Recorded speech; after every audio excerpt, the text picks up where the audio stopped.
Anthony Blinken, accompanied by the Foreign Minister of State of Israel, Mr. Eli Cohen. They will both deliver statements, and I invite Foreign Minister of State of Israel, Eli Cohen, to deliver his statement. Thank you. Thank you all. Welcome. My friend, Secretary of State Auntie Blinken, welcome to Jerusalem, the eternal capital of the State of Israel. I'm very pleased to host a true friend of Israel. This is a very difficult week for us in Israel, and for all of our friends and allies.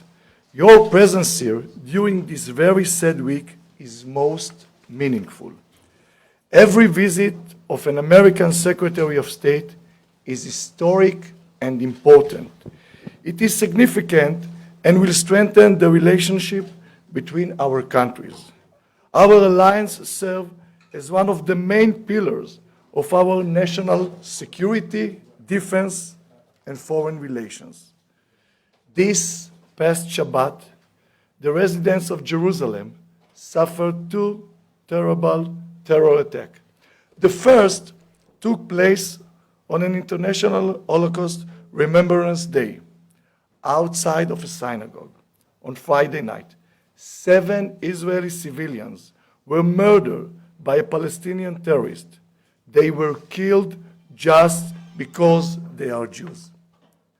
The very next day, a 13-year-old Palestinian terrorist, filled with blind hatred, which he learned from his parents, his school, and his society, shot and wounded an Israeli father and son who were on their way home from Shabbat prayer services. Palestinian incitement stemming from terrorist organization and the Palestinian Authority has real and deadly implications, provoking violence and terror against innocent civilians. This must be stopped. Secretary Blinken, I would like to thank you personally for your clear message against terrorism and incitement. The words of support we receive from our friends in the United States strengthen us. We received many messages of support from leaders around the world, including many Arab and Muslim countries, who were shocked by these attacks and expressed their sorrow.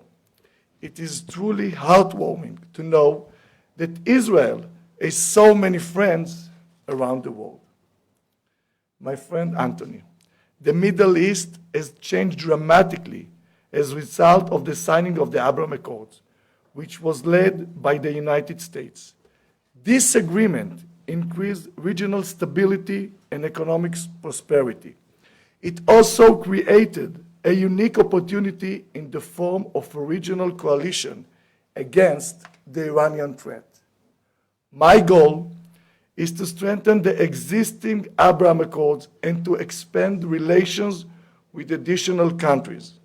In order to achieve this goal, we need your leadership, Secretary Blinken, and of the United States, which has been with us every step of the way in expanding peace in the region. I also want to thank you, Mr. Secretary, for the United States' strong commitment to preventing Iran from obtaining nuclear weapons. Unfortunately, we are in a reality where Iran is rapidly advancing towards its goal of becoming a nuclear state. The international community must act quickly and effectively against Iran's nuclear program. Its destabilizing activities in the Middle East and its finance of terror organizations, including the Revolutionary Guards, which is the largest state terror organizations in the world. A few days ago, I spoke with my counterpart in Ukraine, Foreign Minister Kuleba, and informed him that the coming weeks, the Israeli embassy in Kiev will return to full activity. I also informed him on my plan to visit Kiev, to be the first minister from the Middle East to visit Kiev in the near future. I want to thank you, Secretary of State, for the good news that the citizens of Israel received today regarding to the visa waiver. I also would like to thank President Joe Biden, and special thank you to Ambassador Tom Knights of his personal involvement in this matter. We will take all the necessary measures, including legislation, in order to meet the requirements by the end of this year. The alliance between the US and Israel is strong and unbreakable as ever. Even though we may have some differences of opinion on certain issues, we will always remain friends and will always be able to discuss our differences in a friendly manner and reach agreements. Thank you very much, dear Anthony, for this important visit. Thank you. Thank you. Farmer Mr. Cohen, thank you very much for those warm words, for hosting us today, for the conversation that we're about to have. I had a chance to speak with Eli, I think, on your second day Exactly. In office. We dove right into a conversation on a wide range of regional and global issues, and it's simply a powerful reflection of our mutual interests, our decades-long security partnership, which transcends any one administration in either Israel or the United States. The closeness of that relationship, grounded in a long history of shared democratic values, gives us a foundation for addressing a range of challenges, which I look forward to pursuing today. We covered a lot of ground as well in the meeting with the Prime Minister a short while ago. I look forward to pursuing this in the hour ahead. But we'll continue to work together to confront and counter the dangerous and destabilizing influence of Iran. As President Biden's made clear, the United States is committed to preventing Iran from acquiring a nuclear weapon.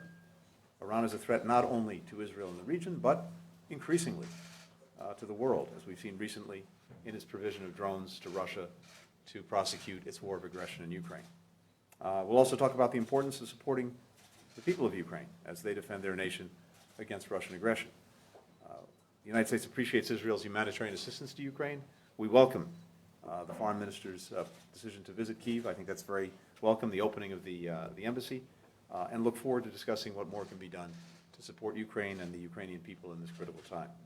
We'll also discuss the deteriorating security situation in the West Bank, the ongoing cycle of violence that has claimed innocent lives. It's incumbent on all parties to take urgent steps to de-escalate tensions, establish conditions for the security and stability that both Israelis and Palestinians deserve. As I discussed with both the Prime Minister and the Foreign Minister, we'll do the same with President Abbas. The United States stands ready to support the parties in this vital effort. Another priority in our conversation and throughout my trip will be advancing integration and cooperation throughout the region.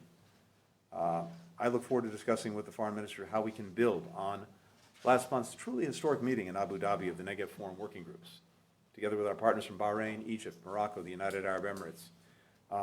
We came together, and more officials from those countries in Israel together in the same place than at any time since the Madrid conference many decades ago. The goal for both of us is to expand the circle of peace, and we're determined to pursue that. So there's a lot of ground to be covered in what I'm sure will be the first of many meetings in the weeks and months ahead. But let me also just conclude where I started the day at the airport, which is to reiterate the deep condolences of the United States, its government, and its people for the 7 Israelis who were murdered by a terrorist a few days ago. We stand in solidarity with all the people of Israel as they confront terrorism. We will do so together. Thank you. Thank you. Thank you very much, Minister Cohen, Secretary Blinken.